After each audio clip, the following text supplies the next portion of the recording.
Tinanong namin, nilagyan pala ng daga. Ba't kasi may pagkain doon? Sa akin. Babata ako.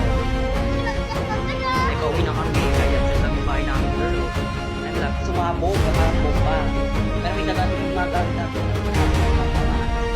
Ayan, tinanyan sa bagya 1.5 pa pala yan. Yung mga nag-place 1.5. Isang nag-place.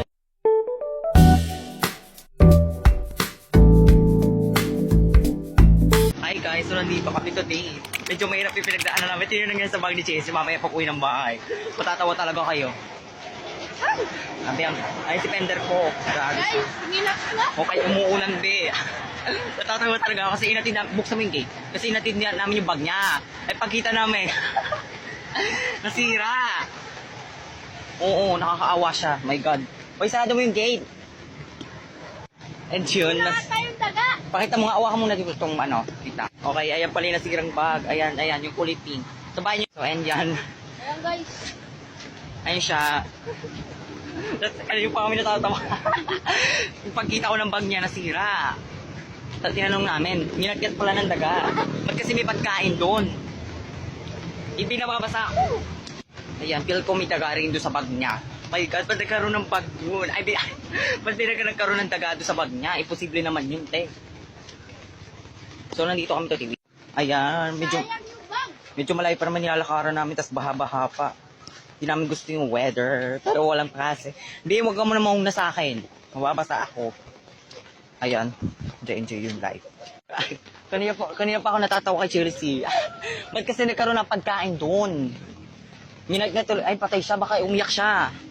Hindi naman namin kasalanan, ba't naiwan niya yung bag doon? Baka niya ba naiwan? Kasi nandun sa court may nagbigay daw. Nilibigay daw, ba't nakalimutan niya? Ba't nga nakalimutan niya? Nung Friday, di ba may pasok? Nung Friday lang. Di ba may pasok?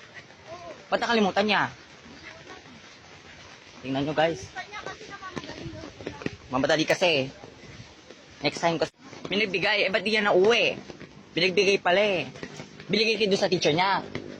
Ay, ngat-ngat pala ng daga. Yung notebook niya sira na. Notebook niya. Malala na talaga yung daga ngayon. Wala na pinipili, pati kahoy nginangat-ngat. Grabe. Medyo mahirap yung ano namin dito. Yung daga nga. Yung kahoy kaya nga patin. At pa kaya. Oo nga. Bag lang yan ha. Tayo ang mahal-mahal yan. Tayo, medyo nasa 1.5 yan. Ito 1,000. Hindi, 1.5 ata yun. Wala sa binili nung bago magpasukan. 1,000, 1,500. Mahal. Bakit gano'n naman, Tay? Pinabayaan mo naman yung bag mo. Alam ko anong gagamitin ng bag. Kaya nga. So, nandito kami today. Medyo napahirapan yung sulong namin dito. Karoon pa talaga filter. Pero guys, natatawa lang talaga ako kasi pagkita ko ng bag niya, ngat-ngat na agad. Oo nga. Okay lang naman yung bag lang yung nangat-ngat, pati notebook. Ano kayo maging reaction ng mama niya? May nakakagulat lang. Ay, huwag ka magmumura dyan. So natatawa lang talaga kami kasi hindi naman namin ginusto mga niya. Yung bag niya, kasalanan naman niya, ba't niya nakalimutan? Di ba? Hindi na namin kasalanan. Oo. Yes, yes. Tingnan natin yung reaction. Tingnan natin yung reaction niya. Ay, baka mapayak na ng Chelsea. Abangan niyo dito, where? Lang guys, ha? Nagmamadali pa naman ako. Kasi guys, may ginagawa pa naman ako doon sa, about doon sa, ano. Tatalis ka na akong tubig. And June, ayan, pauwi na kami. Congratulations, ngilat-ngat ng daga. Ay, pauwi na kami. Ayan, dyan lang yung bahay namin, girl. Ay, malapit na. Kunti na lang. Ayan guys, ito yung nangyari sa... Ayan guys, nakakaawa. Chelsea! Chelsea! Ano masasabi mo sa nangyari sa bag mo? Wala tayong... Huwag ka na umiyak. Up ka dyan. Ayan guys, yun yung nangyari sa bag niya. Parang sumabog na parang bomba. Pero may dagatin yung mga gamit na kinatngat ng mga ano. Ayan, tinanyan sa bag niya, 1.5 pa pala yan. Ito yung mga notebook niya is buhay pa. May isang notebook lang hindi nakasurvive ng hinat-ngat talaga. Dalawa. Dalawa ba? Oo, yung... Sayang din siya, di ba, be? Yaan mo na. Buti na may extra bag ka pa dyan.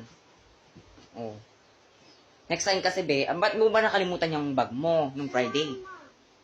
Ang dami na daw. Dapat hindi porket pa namin dala, di ba? Ano? Ay, ayun lang. Siyempre, pag marami kang dala, makakalimutan mo talaga yung bag. Yun na, almost Oo, guys. Ayan yung mga ayan yung mga bag ng gamit na nasira. Ayan po yung mga nasira. Ayan yung mga nangat-ngat. Ayan. Ayan siya, buklat niya. Ayan, ganyan po yung nasira. Sayang, di ba? Sige guys, bye na. So, sana magitanda sa inyo to na huwag kayong mga ngalimutan ng bag. At yung mga pagkain, huwag nyo ilalagay sa ano, kung saan-saan kasi dadagayin talaga yan. Kaya babayan namin siya. Malungkot siya kasi 1.5 yun, be. Kakabibili lang ata nung June 16. Sige, bye guys. Sana maging tanda sa inyo to. Bye. Yung pala siya guys. So yun lang guys. Bye-bye na. Yun lang. Sana maging tanda sa inyo to. Yung huwag kayo maglalagay ng pagkain sa bag nyo. Kasi dadagain talaga yun. Bye.